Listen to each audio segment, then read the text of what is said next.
আসসালামু আলাইকুম ওয়া রাহমাতুল্লাহি ওয়া বারাকাতুহু। ইন্নাল হামদালিল্লাহ ওয়াসসালাতু ওয়াসসালামু আলা রাসূলিল্লাহ ওয়া বা'দ।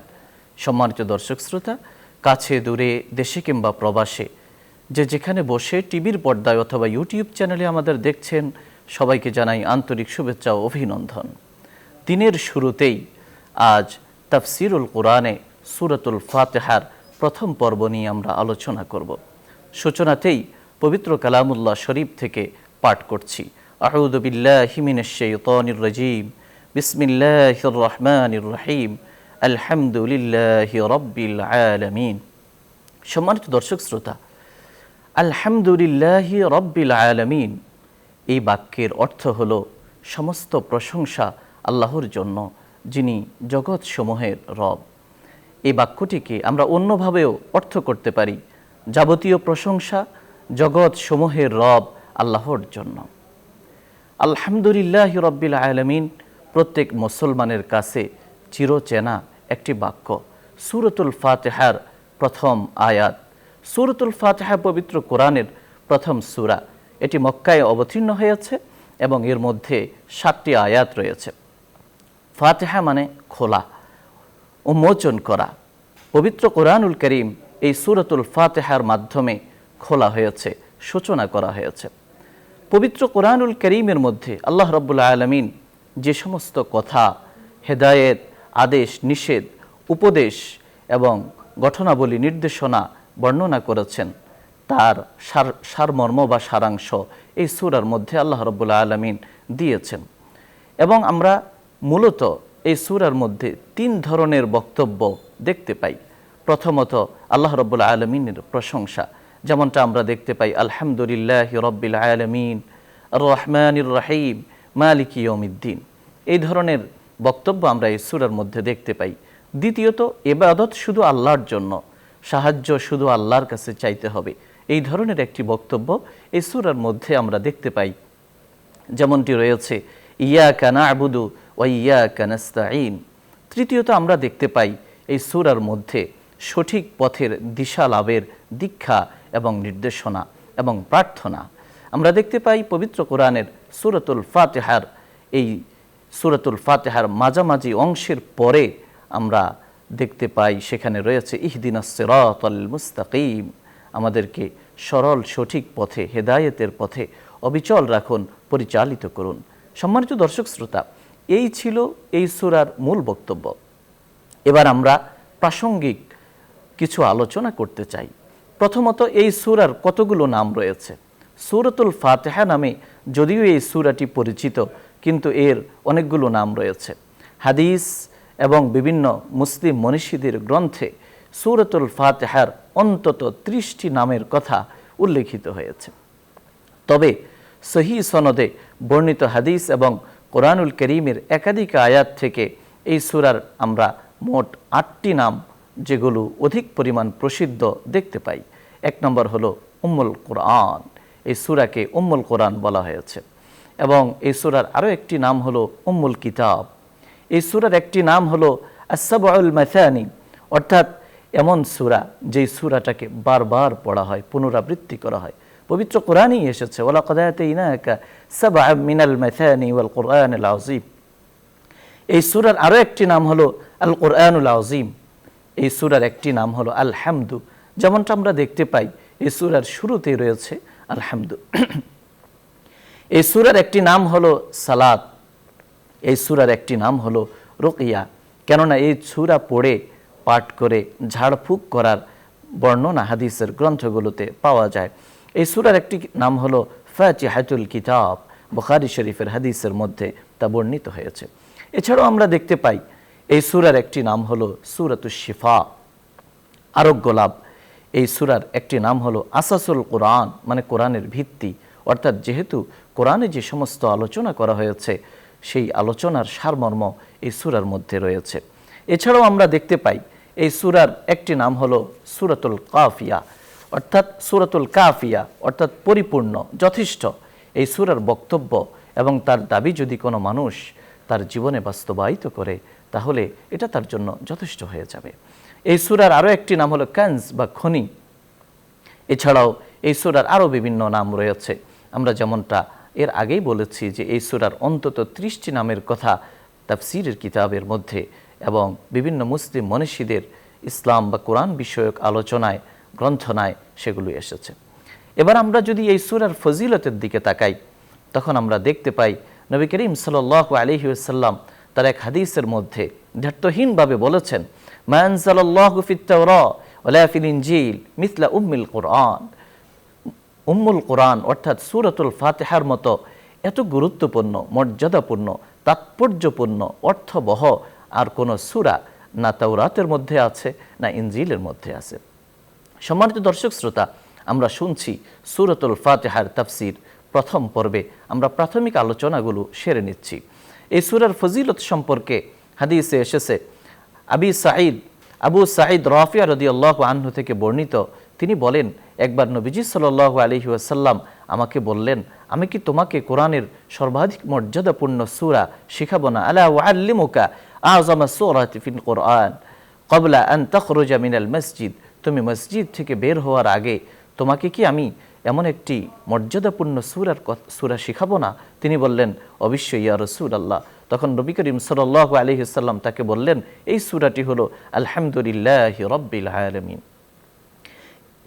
এবং এই সূরার ফজিলত সম্পর্কে হাদিসে এসেছে, হাদিসে কুদসি মুসলিম শরীফ সহিহ সনদে বর্ণিত হাদিসটি এসেছে।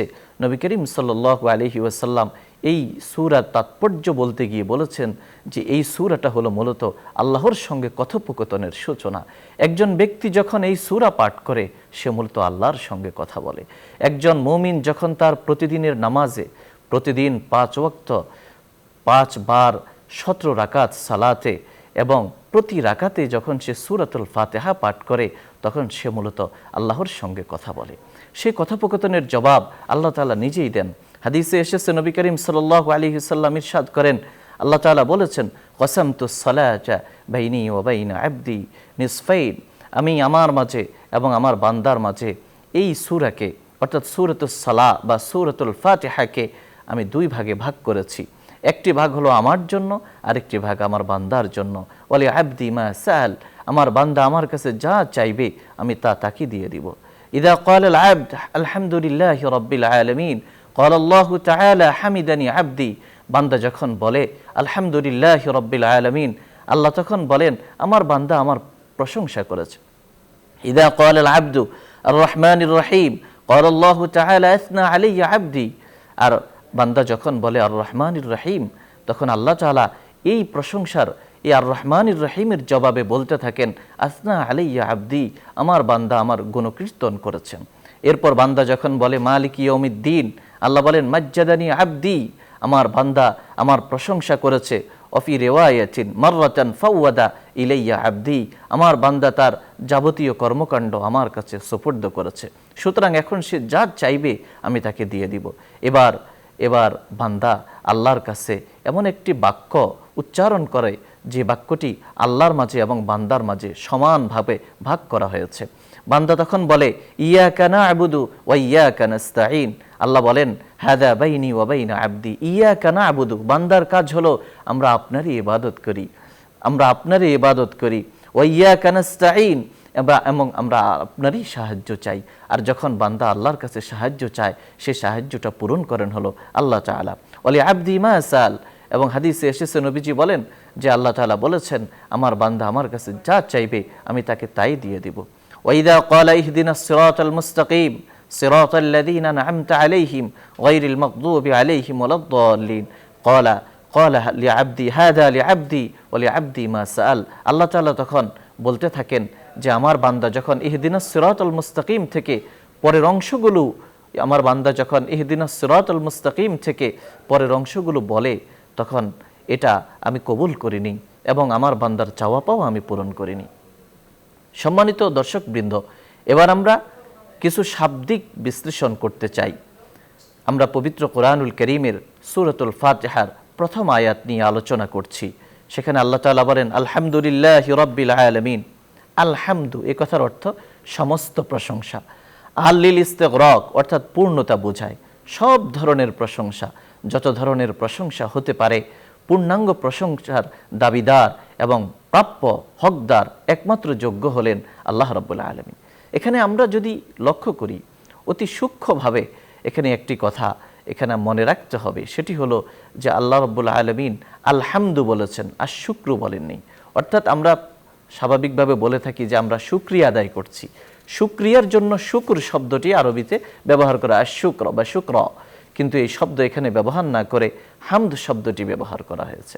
কেননা শুকুর শব্দ বা শুক্র এই শব্দটির সঙ্গে তার বিপরীতে এমন একটি অর্থ রয়েছে যে কেউ যদি কারো কোনো উপকার করে তার বিপরীতে যে কৃতজ্ঞতা আদায় করা হয় সেটাকে বলা হয় শুক্র বা শুকরিয়া। কিন্তু হামদ বলা হয় প্রশংসা করা, সে প্রশংসার বিপরীতে কোনো কিছু লাভ করা শর্ত নয়।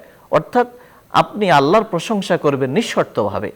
কোনো গুণ, কোনো পৃথিবীর প্রতি কোনো নিয়ামত আল্লাহ তাআলা দান করেছেন, সেই নিয়ামতটা আপনি লাভ করেন অথবা অন্য কেউ লাভ করে, সব কিছুর জন্যই আল্লাহ তাআলার প্রশংসা। সম্মানিত দর্শকবৃন্দ, এই জন্য বান্দা যখন প্রশংসা করে আলহামদুলিল্লাহি রাব্বিল আলামিন বলে, সেই কথার জানান দেয় যে পৃথিবীতে যত সৌন্দর্য আছে, পৃথিবীতে যত ভালো কিছু আছে, পৃথিবীতে যত সৃষ্টি আছে, সব কিছুর উৎস হলেন আল্লাহ রাব্বুল আলামিন। সম্মানিত দর্শকবৃন্দ, এরপর আমরা দেখি আলহামদুর পরে আল্লাহ, আলহামদুলিল্লাহ, লিল্লাহ মানে আল্লাহর জন্য। আল্লাহকে, আল্লাহর পরিচয়টা আমাদেরকে জানতে হবে। ইসলামী পরিভাষার মধ্যে আল্লাহ বলা হয় হুয়া আলামুন আলা যাতিল ওয়াজিবিল ওয়ুজুদ আল মুস্তাজমি' আল মুস্তাহিক লিজামিইল মাহামিদ। আল্লাহ হলেন ওই সত্তা, ওই সত্তার নাম হলো আল্লাহ, যিনি স্বয়ম্ভু, সদা বিরাজমান, যিনি নিজেই আগে থেকে উপস্থিত এবং কেউ তাকে সৃষ্টি করেনি। আর যত ধরনের গুণাবলী হতে পারে, ভালো গুণ হতে পারে, সমস্ত গুণের উৎস আধার হলেন তিনিই হলেন আল্লাহ। আলহামদুলিল্লাহি রাব্বিল আলামিন, সমস্ত প্রশংসা আল্লাহর জন্য, যিনি জগৎসমূহের রব হলেন তিনি, যিনি প্রতিপালন করেন। বাংলায় আমরা রব শব্দ বললে প্রতিপালনকে বুঝলেও আসলে এর অর্থ অত্যন্ত ব্যাপক। ইসলামী পরিভাষায় রব বলা হয় ওই সত্তাকে যিনি সৃষ্টি করেন, প্রতিপালন করেন, পূর্ণতায় পৌঁছান এবং সমাপ্তি ঘটান। সম্মানিত দর্শক শ্রোতা, আমরা আজ সূরাতুল ফাতিহার প্রথম পর্ব নিয়ে আলোচনা করলাম। সূরাতুল ফাতিহার মধ্যে মূলত ইসলামী আকীদা এবং বিশ্বাসের সর্বপ্রধান যে বিষয়গুলো, যে আল্লাহ রাব্বুল আলামিনের একত্ববাদ, আল্লাহর জন্য প্রশংসা, আল্লাহই আমার স্রষ্টা, আল্লাহই আমাকে লালন পালনকারী, এই শিক্ষা দেওয়া হয়েছে।